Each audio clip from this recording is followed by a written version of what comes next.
This is the first in a series of designs that you can build. All of my projects are open source, but most people don't actually build things like the AT-AT you can ride on or ball-wheeled bikes. So it's time for a series of smaller, more accessible projects, and the first one is a fun robot dog, and it's really easy to understand how it works. I'm using basic parts like an Arduino Uno and standard RC servos, and this design is in two sizes, one using standard sized RC servos and the other using smaller 9-gram servos. All of the CAD and code is free and it's available on my GitHub, but I also have enhanced downloads for patrons which include useful things like a wiring diagram, a list of all the parts including nuts and bolts, and written documentation about the build and the code. But the designs are still open source, so there's nothing to stop you making kits and selling them or commercializing the design somehow else, which is totally fine, just like RepRap 3D printers, the Linux operating system, or Arduino clones. If you do want to do something commercial with it, then it would be nice if you could support me on Patreon if you wish, but you don't have to because it's still open source. The design is based on my recent large walking machine that I'm intending to ride on, and there'll be more of that project this summer. The concept though started as a smaller prototype that's been sat on my shelf for some time, so now it's time to do something with it. There are just 6 servos in this design, and it has inherently simple kinematics, so there's no complex maths to calculate, which makes the project a lot more fun. I'm publishing solid models for this project in STEP or STP format, which I in fact do for every project. These are far superior to STL files because you can just load the project into your own CAD software and edit it as if it was your own project. So it's really easy to pull out the surfaces or change it completely. So it's time to print some parts. Most of these parts will fit on your average printer. The bigger dog does have some slightly larger parts, which push the bed sizes of my printers actually. So the biggest part there is around 245mm long, and I think my longest printable area is about 280, but of course there is a much smaller dog that you can print, and that should print on pretty much any printer. All the parts you'll notice are quite flat with the exception of one part, so you could adapt this for laser cutting if you wanted to, and that one part is basically 2 layers that could just be stuck together. Thanks to Polymaker for supporting my channel with 3D printing materials. I've used PLA here, but you could use pretty much anything. I'm using the cheapest Metal Gear servos that I could find on Amazon, which are the MG996Rs, and of course the smaller dog uses 9-gram servos. I'm using Metal Gear for everything, but there are some cheaper plastic gear versions. They come with these cheap plastic servo horns that I don't really like, so I've replaced those with aluminium ones, and the 25 teeth version fits these servos just fine. So it's time for some assembly, and I'm just using some self-tapping screws to screw those servos straight into the 3D prints, and why not? So those are my 4 servos mounted, and the other parts are a pretty tight push fit. I also toleranced the holes out so that they fitted my 4mm bolts, but of course with the solid models you can retolerance anything for the tolerancing of your printer or whatever hardware you happen to have lying around. I've made opposite pairs of feet with the feet facing the other way round and the 2 lower leg parts inserted, and each one of those has 2 levers. So those are my 4 feet and lower legs with their levers all facing the inside with the bolt heads on the outside. The servo then fits on that extra pivot point, and that's going to make up the mechanism for the leg.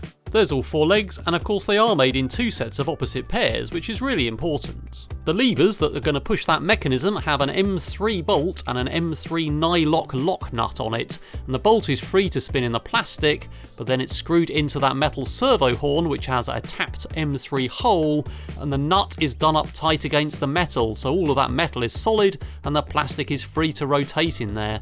So just a few more shots of that, and all of those other bolts going through the leg, which are a combination of 30mm and 40mm M4 bolts, again with lock nuts. So there we are with all of the levers on the outside, again very important to make opposite pairs. And that's the main basic mechanism. There's still the 2 lower levers to incorporate when we attach that leg onto the hip. The hips are a push fit, and there's also space for a self-tapping screw, but you could also glue these on. Just make sure they're fixed on really well so the legs don't fall off. The hips on one part are longer, and that's because the parts sit on top of each other and they need to all have the same height so the legs attach at the same place. So with the legs attached to those 2 pivot points, we can see we've got diagonal legs on one part and the other 2 diagonal legs on the other part. And when we put those both together, of course it's got 4 legs, and all of the hips are attached at the same point owing to those longer hip parts, so all 4 feet touch the ground when they're at the same angle. And that is the basic motion, which lifts the leg up and down with all of those lever points attached at the lower leg and to the hip. These two layers are going to slide against each other so the robot can take steps, of course picking the feet up as it goes, and they also rotate against each other so the robot can turn. So there's an additional piece that fits in there with the raise section, and that goes into the slot so that it can slide, and it also bolts through the middle so that it can rotate, and two servos are going to operate those actions. I've used an M4 bolt with a washer stuck through there, the end of the bolt is recessed and the head sticks out of the bottom. And that allows us to do those two actions, so that slides incredibly well. You might want to sand the top surface of your prints, but mine are fine, and that slides fine and rotates fine.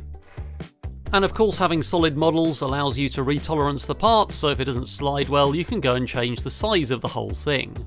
There are two servos in the holes at the back of the robot, and those levers are just using M4 bolts screwed into that plastic sliding part to make the pivot points. On the servo end again I've used M3 bolts with a lock nut done up against the metal servo horn, so that part's nice and tight and all of the metal is one solid part with the plastic rotating in it. So we should have quite a good action there. Obviously we need to pick the feet up and down as we go, but we've got one servo that operates the sliding motion so that we can take steps, and the other servo activates the rotation, so as we pick the feet up and put them down, we should be able to turn on the spot in either direction or walk in a curve. And this is exactly how the big version works, which I'm going to ride on eventually. So you can see that sliding section between the two diagonal legs, and its legs are of course picking up here, which is what we need to do to the small version, and that's how it takes steps. And the rotating motion is exactly the same, so it picks up two legs, rotates, puts them back on the ground, and does the same thing with the other legs so that it can rotate on the spot. Have you ever thought about getting metal parts made, like these metal plates that I used in my last project, or maybe resin or SLS parts, but you don't have a suitable printer? PCBWay is a reliable one-stop shop for PCB manufacturing, assembly, but also other types of manufacturing services, including contract manufacturing, all under the same roof. PCBWay manufactures all sorts of printed circuit boards, but PCBWay don't just make PCBs, they also provide parts manufacturing services including online CNC machining, sheet metal fabrication, 3D printing and injection moulding. PCBWay's 3D printing services include SLS, SLA, DLP, FDM in a variety of materials including various resins, nylon, PLA, ABS, TPU, PEEK and more. There are various surface finishes available including painting and even electroplating. PCBWay have an open source community called Shared Projects where many people have uploaded their project source so you can build the projects too. And if there's a part like the PCB that PCBWay can manufacture, you can buy this directly from the project page. Otherwise, the other open source files are included as downloads. I really like the fully 3D printed speaker project from Pisces Printing. You need to add copper wire and magnets, but the actual speaker unit is 3D printed in TPU and other materials. PCBWay offer a TPU printing service, so of course you could get those parts made at PCBWay if you can't print it yourself. Use my special coupon code at PCBWay.com, which I'll put in the video description. You can get $10 off on orders of $30 or more on PCBs and assembly, CNC, 3D printing and other services. That's the mechanical build together, so what we need to do now is build some electronics so that we can control the servos to pick up diagonal legs, shift them across, put them down, then pick up the other ones, or make it rotate. So I was going to make this wireless with a remote control to drive it around like lots of the things that I've built, but actually what I really want to do is make this programmable, a bit like Big Track from the 80s that had a control panel on its back with some buttons you could press, and you could program it how far to go and how far to turn, and then press go and it would do it. So we're going to try and do that with some simple buttons on a control panel. I prototyped this up first with an Arduino Uno, some micro switches taped to a stick and some LEDs attached to some pin strip.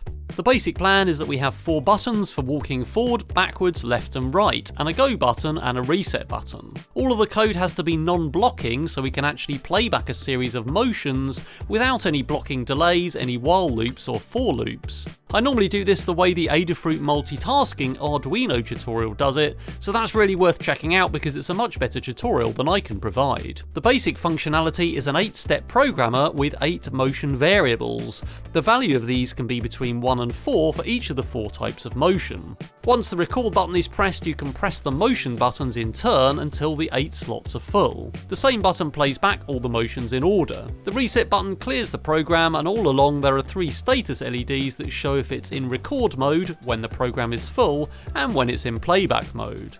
I've streamlined that quite a bit for the actual version, so we've got the Arduino Uno in a box, and we've got the PCB switches mounted on some Perma Proto board, and the LEDs for the status. I'm using a Turnigy S-Spec, which is powering the servo, so this will take any voltage pretty much up to 26 volts, and give us 5 or 6 volts at 5 amps, which should be more than enough. There's a spacer to get the electronics above those servo levers, and then I've wired in my servos and I just use pin strips soldered on wires so I can plug each one in. It might have been better to put the pins for the servo on the proto board and then make another 3D printed panel for some proper panel switches, but you could do it either way. And what I'm using here is known as Perma Proto, which is a PCB laid out exactly the same as breadboard, so you can move your breadboard design over and solder it down, and they come in various sizes from different manufacturers. I've installed a main power switch, and that turns on the battery power to the V-in of the Arduino and also to the Turnigy S-Spec for the servos.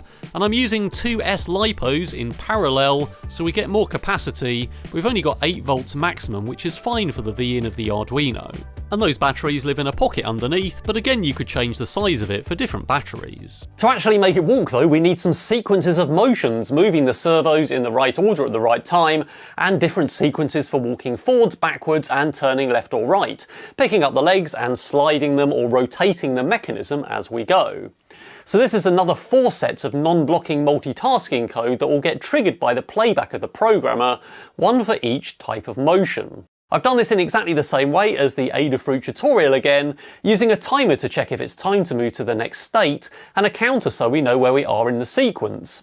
There's also a variable that gets set when each sequence is playing back, so it doesn't let the programmer play back the next set of motions until the last motion sequence is finished. The small version of this is built in exactly the same way. The only thing I had to do was tolerance out the servo horns, the little plastic ones that come with the servos, because I couldn't get any aluminium versions, so I've drilled those out to 2mm, and that means I can get 2mm self-tapping screws through there, which is going to make all of the pivot points instead of the M3s. I've got my 4 legs, but again I tolerance those out to 3mm, and I'm using M3 bolts to make all of those pivot points.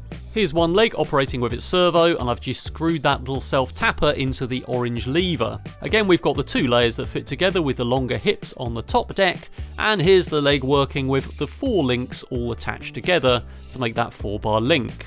Here's one layer with diagonal legs, and then we put the next one on, and that makes the dog with all of its 4 legs exactly the same as the big version. And again we've got that sliding plate and 2 servos, so that we can slide diagonal legs against each other or rotate them to make the walking motion. I've used exactly the same electronics as the big version for this, with the Arduino Uno, the Turnigy S-Spec, and the PCB with the same buttons and the LEDs on it. The battery is hanging underneath. I've just used a single battery this time, but it is quite top heavy. In my prototype I used an Arduino Nano, which is far smaller and has all the same capabilities as an Uno, so that's probably a much better choice, and it suits that size of dog much better. So let's put that into programming mode and then press the forward button just 8 times to fill up all steps with walking forwards. And then when we press the go button, it should walk off and do 8 cycles of walking, which is basically a step with each of the diagonal leg pairs. So this time I'm going to do the same thing, but I'm going to press the left button 8 times to make sure that it turns left 8 times, and that again is a complete cycle with each pair of diagonal legs, but rotating in the middle instead of sliding. And I'm really happy with this rotating action because it turns quite a lot, which is pretty good. This time I'm going to program it to turn right 3 times and walk forward towards the camera the remaining 5 cycles.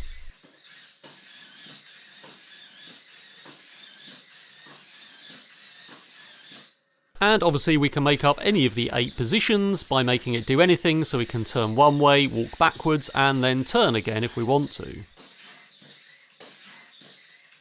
The small dog, of course, is absolutely identical and uses identical servo positions and timing and everything else. It is a bit top heavy with that Arduino on, so there's a bit of a wobble when it moves the Arduino and the battery forward on that part of the leg motion. Everything's pretty identical between these in terms of electronics and code. The only thing that differs, of course, is the size of the servos and the size of the mechanical assembly, but otherwise they're pretty much identical. And you'll notice they move pretty much in sync with each other. Even though I started one slightly before the other, they pretty much finish both in sync, and that's because they're both using the same code, and of course they're both using the same timing, so there's no reason that they would be any different. I quite like the way they move all together, and I think it looks a bit like something out of Star Wars, so perhaps you could add some modifications to make them themed. There are two variables in the code called step time and filter val, and if you make those values higher, then it's going to make it move slower and also smooth out those servo motions. So here we've got 800 milliseconds between each action in each of the walk cycles, picking up the leg, putting them down and sliding it, and we've also got a much bigger filter on that servo motion, so you'll notice that it decelerates much more as it gets towards its position. Now we still only have 8 walk cycles though, so perhaps you could modify it so that you could program each of them to loop the motion a number of times. So you could walk forward 15 times, then turn left 11 times, and so on, and then have 8 slots of that instead of 8 slots in total. And don't forget that these designs are open source, and the CAD and code is available for free on my GitHub, and the link's in the description to this video. But if you'd like to support me on Patreon, then patrons get an enhanced download, which includes the list of all the items you need to buy, like the electronics parts and the nuts and bolts, a wiring diagram, written documentation, and close-up pictures of the assembly. And I'm planning to publish one of these types of designs about every 1 or 2 months, and they're going to be in a similar accessible format so you can easily build them.